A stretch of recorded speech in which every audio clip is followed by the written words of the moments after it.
I'm not going to be talking about narratives as literary forms or expressions, but I am going to be talking about them as windows on the experience of aging.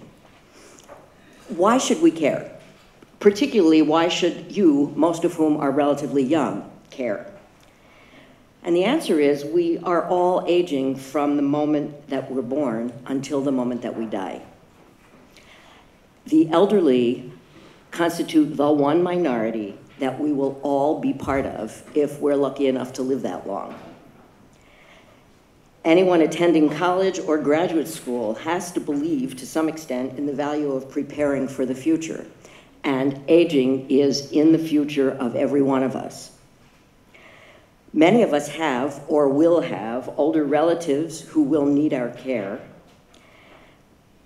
Along with the demographic shift towards skyrocketing older populations, towards skyrocketing older populations, goes an expanding market for gerontological expertise, suggesting at least the possibility of jobs as jobs in other areas seem to be drying up. These are all reasons that we should care about aging and that we should care about promoting vitality and healthy aging. It's also true that the expanding elder population with needs for health care and for social services, and also with still largely untapped political clout, affects societal resources that are available for people at all stages in the life cycle. Again, there's a lot of reason that we should want to understand and promote healthy aging. I thought I'd start by asking the question, what does an expanding elder population mean? And that it translates into more people are living longer than ever before in history. And I want to give you a quick look at the life expectations over the course of history. So in ancient Rome, the life expectancy for a newborn baby was 20 years of life. Medieval Europe, it was 33 years. England in 1838, it was 40.9. The United States in 1900 was 47. And the United States in 2008 was 78.5. That's nearly, with my metaphorical use of numbers, that's nearly twice as living twice as long as we did as people did in ancient Rome. Now, another thing that is responsible for the expansion of the elder population has to do with life expectancy at various points in the life cycle, meaning this number about life expectancy averages all deaths. So infant deaths, childhood deaths, deaths by accident in middle age, all count against life expectancy. So what we have here is a quick review of the countries represented by the people in my class and the expectable age span in each of those countries in 2013 at birth. So a baby born in 2013 in Canada can, on average, expect to live 82 years. And a 55-year-old in Canada in 2013 can expect to live to 84. A 65-year-old in that country and at that time can expect to live to 85.5. And a 75-year-old in 2013 in Canada can expect to live an additional 13 years. So what this means is that not only that people aren't dying young, I mean, Canada is, I think, number 8 currently in the world in average life expectancy. All of these other countries are considerably further behind. The big differences between life expectancy at birth and life expectancy once you're 65 or once you're 75 has to do with recent medical advances, and when I say recent, I mean in the second half of the 20th century, that have prevented older people from dying from conditions which would have killed them before. So the first big wave of extended life expectancy had to do with dealing with childhood diseases and major public health issues. The second current increase has to do with major medical technological advances that keep older people alive longer. The downside to that, if there is a downside, is that older people who recover from formerly fatal conditions generally do not recover to full health. They recover to a condition where they need various kinds of care and services. In terms of vital involvement, it's really important that we keep in mind that even those people who need various kinds of care and services are capable of being vitally involved in life, are capable of making contributions to their community, to the world at large. I'm going to be talking a whole lot in this lecture on in the first person and in the first person plural, which may sound somewhat informal, but I'm doing that deliberately to emphasize the fact that regardless of any one of us and our current age or life stage, again, we are all involved in aging, whether we choose to recognize it or not. And anybody who is an elder client or an elder relative or an elder neighbor is an other. Anybody who is such an elder is somebody that I am likely to be in X number of years.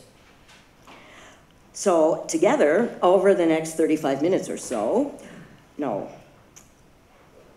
what I want to clarify is that the theory that I'm talking about isn't meant as any kind of prescription. And statistics about aging, while they are descriptive, are meaningful primarily in the context of looking at meaning and understanding an elder experience. And what this theory does is essentially provide windows that allow us to look in on the experience of being old at a time that we are not yet old. We're going to look in through those windows through a lens of Erik Erikson's theory of life cycle development and through the theory or the construct of vital involvement. The theory is really complicated, and in my experience, when I work with students over a long period of time, they sort of begin to get it by the end of a semester, but they really begin to get it by the end of a year or two. And it's not that they don't get something initially, but what I hear repeatedly is, oh, now it really makes sense why you thought this was so important and how much this really does explain. So I'm aware that you may not fully get that in this one exposure, but you'll get something, and hopefully through the variety of media that I'm going to be using for the presentation will pique your interest enough that you'll choose to learn more and to think about these issues further. The theory's complicated also because life and living are complicated, and they're not always easy. But we're all here, and when I say here, I mean not only in this room, but here alive on this planet. So we might as well make the most and the best of it. And whether we're looking at aging through the lens of literature or history or economics or political science or biological science or our findings as we look at aging through those lenses, play out in the everyday lives of individual elders, and also in the people of all ages who love them and who interact with them by working with them or sharing communities with them. What's important about that is that the further removed we get from individual people and individual experiences, the easier it is to make grand proposals and design grand programs, and then to figure out how to implement them as cheaply and so-called efficiently as possible. And it's unfortunately very easy to lose sight of the actual experience of the elders who are receiving those services. Today, most of us in the room don't consider ourselves old, or elders. I mean, I'm looking around and I think there are maybe about 3 people, in addition to myself, who are close to that stage. But if we're lucky enough, we will all be old someday. And learning from the stories and life experiences of today's elders is one of the ways that we can receive the gift of their lives. Okay, so the theory that we're talking about relies on 3 basic principles. First one, dynamic balance of opposites. And the idea here is that many of us are familiar with the notion of talking about what people do in old age, or what they think about, or what kinds of behaviors characterize older people, in terms of trying to balance a sense of integrity and looking back and making sense of and coming to terms with the whole life cycle, with a sense of despair, which is enormously painful. There are lots of reasons for despair in old age, and those are real, and pretending that they don't exist and pretending that we can bury them is ridiculous. Elders are likely to have lost a lifelong partner. They're likely to lose long-term friends, to lose independence and a sense of physical strength, and they're also likely to lose the taking for granted of an extended future, all pervaded by a fear of death. But as in every other stage of the life cycle, the presence of this dystonic, meaning in old age the dystonic is despair, can catalyze the development of the robust strength that we all think of as desirable or a goal of each psychosocial stage. And it's this balance between the syntonic and the dystonic. So in old age, it's the balance between integrity with very realistic despair that contributes to the resilience that enables each person to cope with and adapt to whatever comes at the current life stage and afterwards. Okay, next theme is vital involvement. And it appears not to be showing. So I will simply read you various elements of vital involvement. One, it's defined as the process of being in meaningful relation to the external environment or engagement in meaningful activity. Now that construct has a lot to do with what occupational therapy regards as occupation and what they use as their mode of operation for helping elders in particular heal, both in terms of body and in terms of psychosocial capacities. The environment for any of us, but for elders, provides both supports and obstacles for each person's vital involvements. So, Tyrone, was that you who was talking about cribbage earlier? So my interpretation of that in terms of vital involvement and obstructions and supports is that there was a lack of support for the kind of gaming that many of you want to be doing in the environment. But the environment also provided opportunity for you to create something else and support for enacting that opportunity. It would have been very different if every single room in the castle had been scheduled every moment, or every room had been locked by the time that we leave the rooms, and there was no opportunity to do anything that wasn't scheduled. When I'm talking about opportunities, supports, and obstacles, I'm not necessarily talking about a wall that's in front of you, or an amputated leg, or incapacitating arthritis. I'm talking about the kinds of everyday stuff that we encounter in normal life. The environment, in vital involvement, the environment and the individual simultaneously evolve, so they're changing, and they are influencing each other. Now, I'm going to be showing you a lot of diagrams that try to illustrate this concept.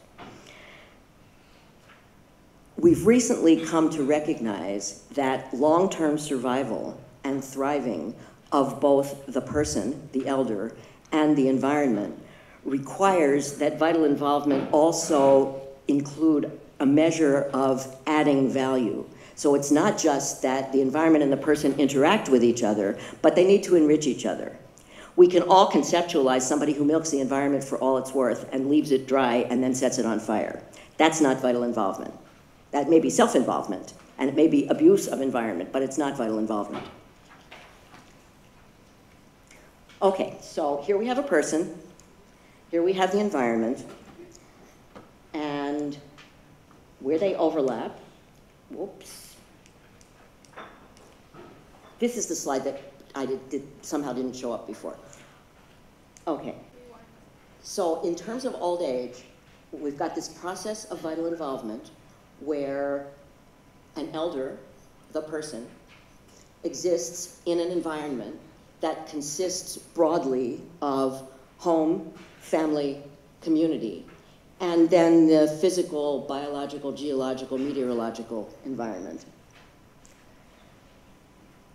What the elder is struggling to do psychosocially is to balance a sense of lifelong integrity and integrity in the moment with a sense of despair in order to somehow create a wisdom that will enable him or her to continue to live as well as he or she possibly can. And we're defining as well as he or she can in terms of acting on your deeply held values and beliefs.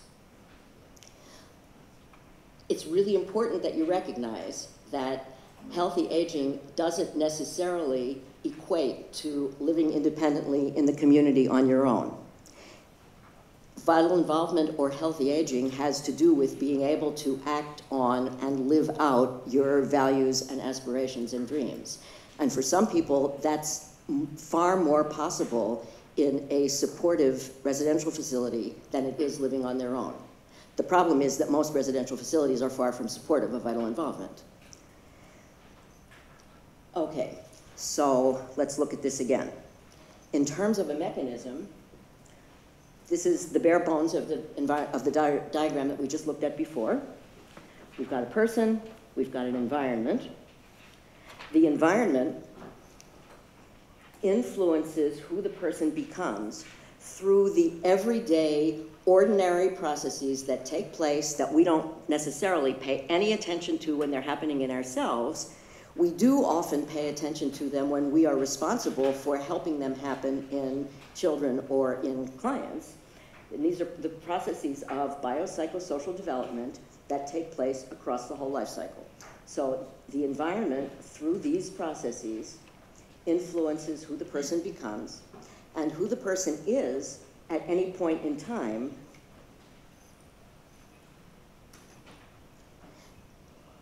The person expresses who he or she is. So the elder expresses who he or she is through participation in meaningful relationships and activities.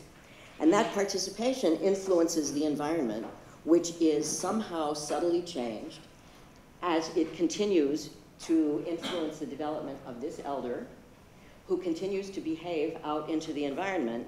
And oh, by the way, the environment can be considered at all levels. So we've got the very big world, community, society, physical environment. And we also have the very small personal environment, so that whenever I am interacting with Ulla, I am environment for her, and she is environment for me.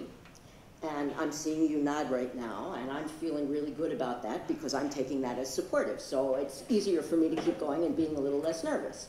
And if you were making faces or falling asleep, that would be an obstructive or unsupportive environment. Who a person is in these terms at any particular time, we can think of in terms of strengths and abilities and competencies and beliefs and aspirations and values. And we can also think of who a person is in terms of problems, injuries, weaknesses, disabilities. It's those things which come into play to determine at least part of how the person behaves out into the environment. The other part of how the person behaves in the environment is what the environment supports or pulls for or tugs for or nudges. So the environment consists of supports for vital involvement, and the environment also consists of obstacles. This cycle going around and around and around looks like this, roughly. Okay, now this is intended as some kind of metaphor or illustration. It is not to be taken literally. It's not a chemical model of an atom or a chemical formula.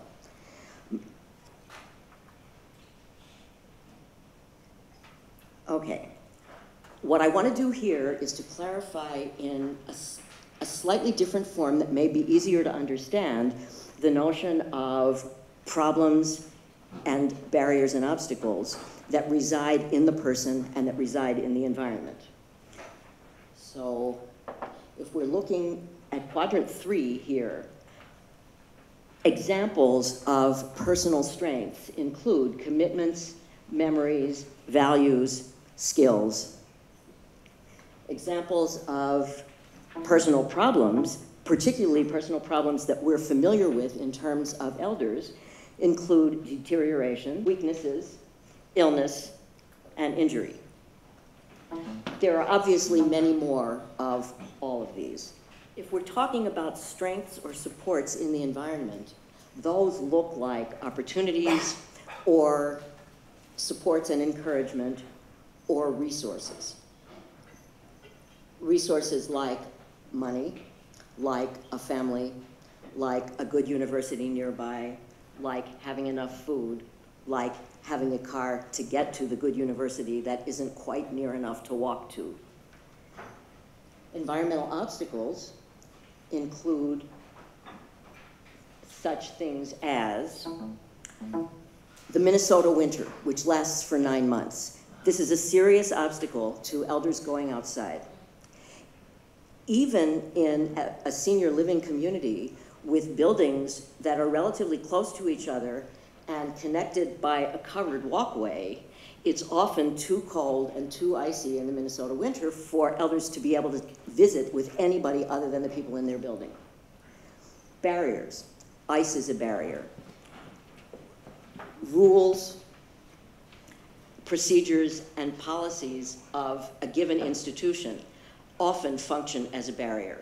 When you're living in a nursing home and the nursing home essentially regards as its job accomplishing certain tasks on certain people or on every resident each day in as little time as possible, you get bathed, which means you have to get awakened and toileted and bathed on the schedule that is convenient for the nursing home, which may have nothing whatsoever to do with the fact that finally in your life you can sleep late and get up only at noon if you want to. It's an example of an obstacle. Scarcities. Poverty among elders is considered a scarcity. Loneliness is a scarcity. It's also an emptiness. Emotional emptiness, lack of activities, lack of source of stimulation. All of these are examples of obstacles that exist in the environment.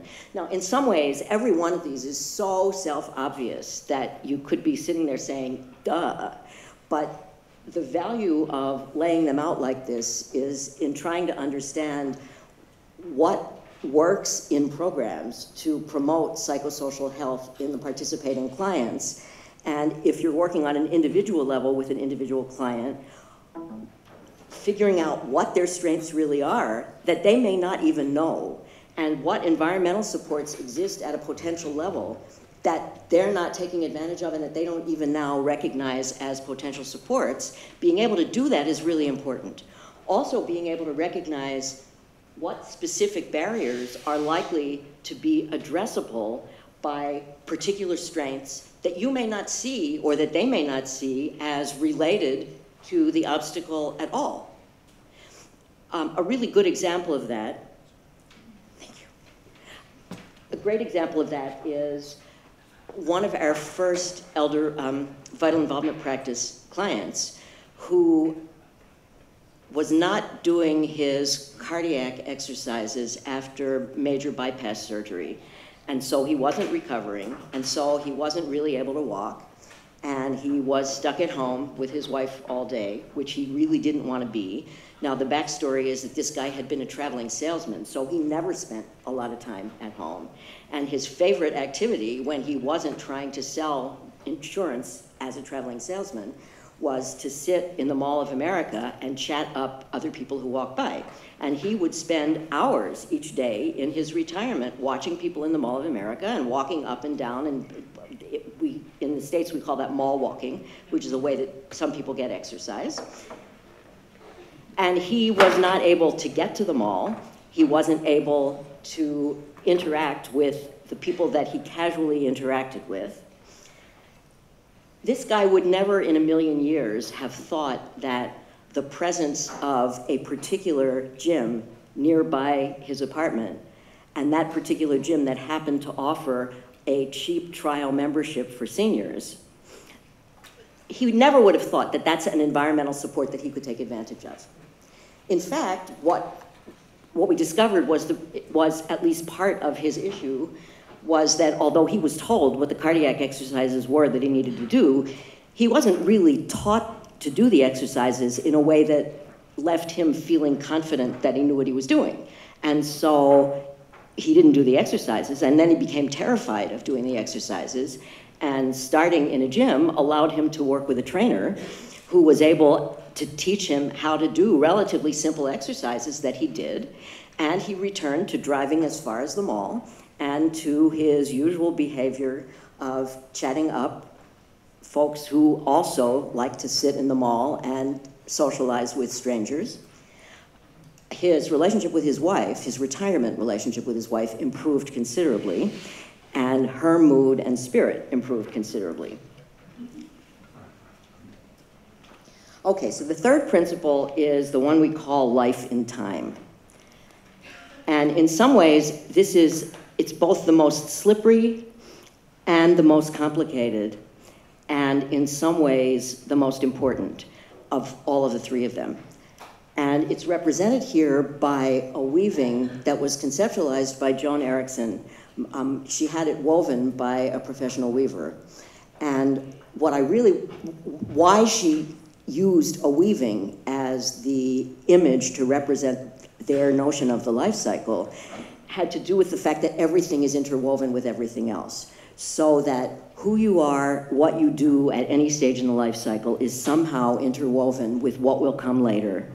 And every one of the themes that dominates a particular period in life is also intertwined somehow with the themes that were dominant before and the themes that will become dominant later.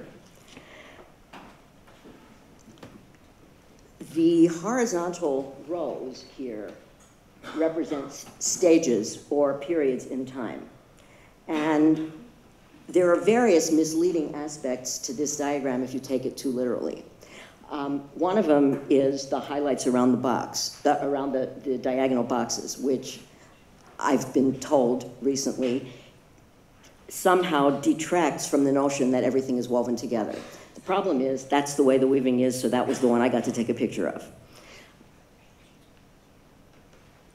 A stage is simply a period of time, and I want you to think of it as a metaphoric label or code for a general period in the life cycle. In early life, the stages correspond roughly to biological imperatives, and they succeed one another pretty quickly, so these stages are depicted as relatively short.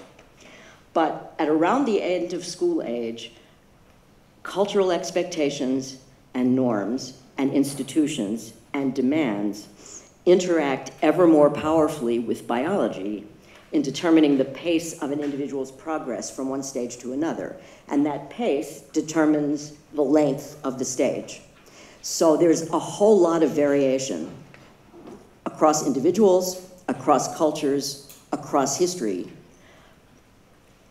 about ages at which adolescence sets in, and how long adolescence lasts, and how long middle age lasts. At the time that the life expectancy was 47 years old, middle adulthood was seriously compressed, and there was old age for very, very few people. At this point in history, in many countries, middle age is still the longest period of life, but old age is stretching out and can last for almost as long as middle age. In addition to the themes being interwoven with each other, so what you see is that a theme that dominates a particular stage in life, the themes are the columns. So a theme, and these are color-coded, persists throughout the whole life cycle. As the stages are interwoven, the themes are persistent. When we're talking about themes dominating particular stages, we're understanding them essentially as the basic stuff of being human. So they represent elements of psychosocial meaning that underlie behavior and experience. That's a mouthful. I can't get more concrete than that, but I don't want you to think of them as anything more concrete than that. Each theme may be behaviorally expressed and judgmentally evaluated quite differently in different cultures and at different periods in history. But we think that the themes themselves, this basic stuff of being human, are likely to be universal. The qualities of being interwoven also represent the notion that just as the boundaries between stages are not rigid and fixed, neither are the themes entirely distinct from one another. There's a similarity here to what Heather Laub suggested on Monday about categories that can constitute useful constructs for understanding, but that can easily be inappropriately applied or abused, resulting in misunderstanding, in unduly narrow thinking, and in behavioral discrimination. That is to be avoided at all costs. A particular behavior may also express more than one theme, like a grandmother who teaches gardening skills to her grandchildren is likely to be expressing nurturance. So we're talking about the grandmother here, and we're saying she's in old age, even though many people become grandparents now in middle age. Psychosocially speaking, and in terms of a stage, grandparenthood fits with tasks of old age. So she's likely to be expressing nurturance for her grandchildren while she's teaching them gardening. She's experiencing intergenerational continuity, which is an important part of old age, also related to generativity. Given that gardening skills are good for the biogeological planet, transmitting this particular activity also enables her to contribute to sustaining the environment. So she's being nurturing in yet another way. And she's also demonstrating skill at gardening, which has to do with this theme. So she's doing all of this up here related to themes that were dominant early, but on whose age-appropriate balance everything else rests as it continues to develop. Any interaction between two people, like between an older person and anybody else, or an elder and anyone in another generation, involves two separate life cycles. So if we think of this weaving as representing a life cycle, you got to keep in mind, when we're talking about two people interacting, we've got two people who are at two different stages and maybe in very different places with respect to each of the themes. So the young grandchildren of this gardening grandmother, and let's say that the young grandchildren are likely to be here, someplace between play age and school age, they're likely to be learning skills and developing interests. That's related to industry, so that's this theme at this stage. They're likely to experience being nurtured and valued by a loving older family member. So that's this theme. They're likely to experience a particular kind of intergenerational intimacy. So that's both this one and this one. And they're also pre-working or anticipating, by developing their own internal models, their own later life experiences of grandparenting and old age. And one of the things we see in talking to grandparents is how much of the way that they're grandparents and how much importance and emphasis they place on being grandparents has to do with their experiences as grandchildren and with their experiences as parents with their own parents grandparenting their children. Think about a 6-year-old boy who watches his father, who is a railroad signalman, okay? And he watches his father high up in the signal box. He's likely to identify, so we've got our 6-year-old boy, and we've got his father being industrious, and we have the 6-year-old boy identifying with the father, and with identifying with the father's autonomy, strength, and power. I mean, he crashes these railroad signals, and the trains stop when his father does something. And he's also identifying with his father's hard work. So that's also part of industry. All of these identifications provide a basis for the boy's own aspirations toward his own mastery and skillfulness, and also toward his own power and responsibility, and also toward his own parenting behaviors. This is generativity, all of which aren't likely to become focal until a whole lot later. But what's going on down here in this part of the weaving are all of these theme-related behaviors and experiences that constitute psychosocial anticipation of themes that will become dominant or focal later. I don't know if you're familiar with Robert Butler's classic work on life review in old age, but that notion and that process provides an easily recognizable example of common later life behavior that expresses the process of seeking to integrate past experiences into a life story that hangs together or can weave itself together well enough to be palatable, and that also provides a basis for the elder to live well, meaning to live out a good life into the indefinite future as long as that may last. One of the big misunderstandings of Eric's theory as it was earlier understood is the idea that the purpose, psychosocially speaking, of this last stage in the life cycle and the whole content of the theme of integrity and despair has to do with coming to terms with the life that you lived earlier. And that may have made sense in the 1940s when he and Joan were developing the theory and the life expectancy was 50 or not much more than that. It hardly makes sense today to think of the major psychosocial purpose of life in 30 or 40 years of life as being coming to terms with the first period of life. I mean, that makes no sense at all. What I want to do now is play you a song that illustrates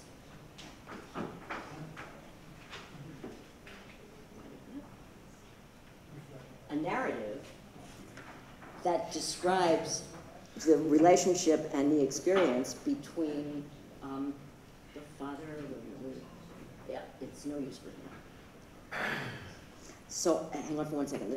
The song is written by Eric Bogle, who's a Scottish-Australian singer-songwriter, and it represents his attempt to process his father's experience of mandatory retirement at early old age. In this case, in terms of narrative, the story is of the elder father's experience of despair and the son's experience of his father's experience. The narrative song has been constructed by the son, who happens to be an artist, meaning a songwriter and a performer, as part of his own psychosocial work of processing the deterioration of his father and the unfairness of what happened to his father in later life. The song as performed may also stimulate vital involvement in listeners, which I hope it will do in at least some of you, for their own psychosocial purposes, which may include recreational appreciation, or a personal cautionary tale, or a prick of conscience concerning our own ageism, or a catalyst to change retirement policies or to create new opportunities for involuntary retirees to exercise existing masteries. Okay. In a differently constructed narrative, the same songwriter, this is Eric Bogle, creates a very different song told through the voice of an old Australian cocky. A cocky is a farmer in the outback. And the context is that Eric, who is a prodigious drinker, met the cocky in a bar one night, and over a long night of sharing drinks and life stories, they found out quite a lot about each other. And when Eric talks about the song, he describes being struck by the sorrows of this cocky's earlier life and the thickness of this old man's skin, and his repeated returning to a self-soothing, and now I'm easy, as he finished each vignette. This narrative in song illustrates the old man's efforts to come to terms at the end of his life with the disappointments and despairs that threaten to overwhelm his sense of integrity. This is exactly what we think of older people as trying to do. Like the previous song by Eric Bogle, it also becomes part of the environment with which listeners may become vitally involved in their own way. Although part of Western ageism is likely due to our fear of deteriorating and dying, our ageist societies interfere with elders' vital involvement in ways that nudge individual elders to embody many of the elder stereotypes we fear, thus perpetuating the stereotypes and reifying them. Surprisingly, many elders demonstrate inspiring vital involvement, and they live out their lives by utilizing experience and seizing opportunities to act on lifelong values. An importance of celebrating vital involvement in those who are good at being old is the way that their stories enable such individuals to constitute role models for everybody else being old in an evolving reality. The third song, and because of time, I'm gonna stop after this song, was created by a loving granddaughter based on her beloved grandmother's life. Now, this was a grandmother whom she had idolized throughout her life. Grandmother was a liberal political activist in Minnesota named Maridel LeSueur. And this granddaughter had been closely involved with her and with her political life for the granddaughter's whole life. She had heard and seen lots of stories from her grandmother. And she wrote the song to read as a first-person narrative of this lifelong activist who has now grown old. Not only does she share her story, but she very explicitly exhorts the younger ones to follow her example. And in this recording, the song is performed by a woman named Faith Petric, who was 72 at the time that she recorded it. And at the time that she was 72 was old and she was pretty frail. And she died within the last 2 or 3 years, also a lifelong activist. People of all ages are not abstractions. Abstractions have a place and they're useful, but people are not abstractions. Elders and youngers are not abstractions. They're very real people who have the capacity to be vitally involved with one another to support the health and strength of human beings and communities, as we all are, and to support the multifaceted environment that sustains us all.